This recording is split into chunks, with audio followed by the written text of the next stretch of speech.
আমরা খবর পেয়েছি যে দুইটা গাড়ি বাড়ি বিলাপি রামনগর ক্রসিং এরিয়া দুইটা গাড়ি মুখোমুখি অ্যাক্সিডেন্ট করেছে।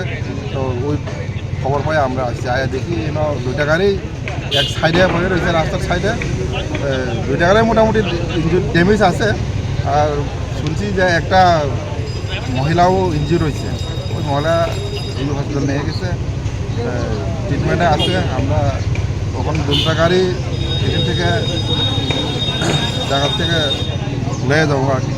খবর মালিকের ফোন নাম্বার পাওয়া গেছে, মালিকের খবর দিচ্ছি, মালিক আসতেছে।